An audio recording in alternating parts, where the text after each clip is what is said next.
సాక్షి YSR Congress party అధికారిక పత్రిక, తెలుగుదేశం ఈనాడు ఎప్పటి నుండినో ఉన్న పత్రికలు, సమాజంలో కీలకమైనటువంటి పాత్ర పోషించిన పత్రికలు.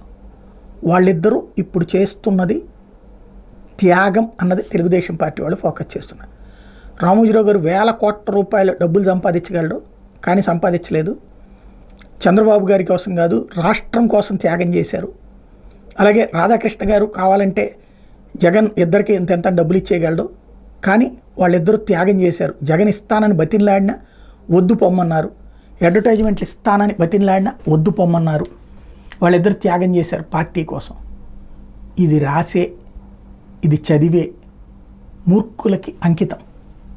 ఏంటయ్యా అంటే, రామోజీరావు గారికి జగన్ చచ్చినా నెత్తిన పెట్టుకోడు. తన తండ్రి నుంచి తన దాకా ఎంత వెంటాడాడో తెలుసు జగన్కి. రామోజీరావు ముందు సాష్టాంగ పడే సీను జగన్ దగ్గర ఉండదు. ఒక్కసారి మామూలుగా మర్యాదగా మనం మాట్లాడదాం, ఆయన మామూలుగా వింటారేమో చూద్దాం అని చెప్తే వెళ్ళారు.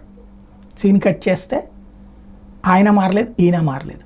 ఆ తర్వాత ఏనాడు జగన్ రామోజీ కోసం, రామోజీ ఆశీస్సుల కోసం ప్రయత్నించాల. మధ్యలో శైలజా కిరణ్ తర్వాత భారతి ఇద్దరూ కూడా మాట్లాడుకున్నారు. కొన్ని రోజుల పాటు కాల్పుల విరమణ తరహాలో కంట్రోల్ చేసుకున్నారు. ఇటు వీళ్ళు ఈనాడుని టార్గెట్ చేయకుండా, అటు వాళ్ళు టార్గెట్ చేయకుండా. ఆ తర్వాత మళ్ళీ తిరిగే కాలు తిట్టే నోరు ఊరుకోదని ప్రభుత్వాన్ని టార్గెట్ చేయడం ప్రారంభించగానే మళ్ళీ యథావిధిగా ఈనాడు, TV5 వీటి గురించి మాట్లాడడం నడిచిపోయింది. కాబట్టి ఆ కాంప్రమైజ్ బెడిసిపోయింది. ఇక అదేదో యాడ్లు ఇస్తానంటే కూడా చీపొమ్మన్నాడు, దాంతో జగన్ వెలవెల్లాడిపోతున్నాడు. ఇది వెర్రితనం.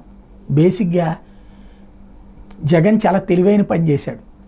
చట్టబద్ధమైనటువంటి దెబ్బ కొట్టడం. ఎట్లా అంటే, అడ్వర్టైజ్మెంట్లు ఇచ్చేటప్పుడు టాప్ సర్క్యులేషన్ ఉన్న వాళ్ళకి కాకుండా సాక్షికి ఇచ్చారనుకోండి, సెకండ్ స్థాయిలో ఉంది సాక్షి సర్క్యులేషన్. రీడబిలిటీలో సెకండ్ స్థాయిలో ఉంటుంది. అప్పుడు అడ్వర్టైజ్మెంట్లు దీనికి ఇచ్చి దానికి ఇవ్వలేదనుకోండి, రేపు కేసే ఇచ్చు, కోర్టు ప్రశ్నిస్తుంది. గతంలో అట్ట జరిగినాయి. కాబట్టి వాళ్ళకి అడ్వర్టైజ్మెంట్లు ఇస్తా వచ్చేవాడు. ఈనాడు సాక్షికి, ఆంధ్రజ్యోతికి ఇవ్వాల, ఎందుకంటే దాని సర్క్యులేషన్ దీంతో లేదు. పేపర్లో రెండిటికే కీలకం, ఈనాడు జ్యోతి వరకే పెట్టుకుంటే, ఈనాడుకి మధ్యలో ఆయన అరెస్టు, ఇదే ఆయన మీద కేసులు, ఈ గొడవ అయ్యేటప్పటికి ఆ కోపంతో మాకు యాడ్లు ఇవ్వద్దు అన్నారు. ఆ ముక్క రాసివ్వండి అని చెప్పారు, రాసి ఇచ్చారు. దెన్ కథం. ఆ విధంగా ఆ యాడ్ కూడా తీసుకొచ్చి సాక్షిలోనే వేసుకుంటారు, సాక్షి అనుకూల పత్రికల్లోనే వేసుకుంటారు. తద్వారా అక్కడ ఈనాడు త్యాగం చేసింది ఏంటి? వాళ్ళు గొడవ ఎందుకు పడ్డారు? చంద్రబాబు కోసం కాదు, తనకి సంబంధించినటువంటి సమస్య టార్గెట్ చేస్తున్నారు కాబట్టి అన్నటువంటిది. ఇక రెండో పాయింట్ ఏంటంటే, ఆంధ్రజ్యోతి వాళ్ళ యాడ్లు ఎప్పుడు తీసుకోలేదు. ఎవడు జగను ఛానళ్ళ పరంగా టాప్ 5 ఇస్తాడు. రేటింగుల పరంగా టాప్ 5లో TV9, NTV, సాక్షి, తర్వాతన ఇది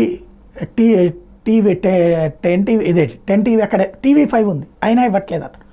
10TVకి HMTVకి అనుకుంటా ఇచ్చింది, అంతే. 5 ఛానళ్ళకి ఇచ్చారు. పొలిటికల్గా తెలుగుదేశం అనుకూల ఛానళ్ళకి ఇవ్వలేదు. వాళ్ళు త్యాగం చేయడం కాదు, జగనే ఇవ్వలేదు అది.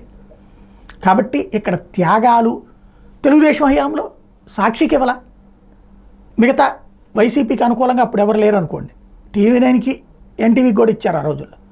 ఈ దఫా తెలుగుదేశం అధికారంలోకి వస్తే ఇవ్వకపోవచ్చు, వాళ్ళిద్దరిని శాంతం అవాయిడ్ చేయొచ్చు. కాబట్టి ఇక్కడ ఎవరికెవరు త్యాగాలు చేయలేదు. సంపాదించుకునేటటువంటి మార్గాలు లేదా తిరస్కరణలు చుట్టూ రాజకీయం నడిచింది.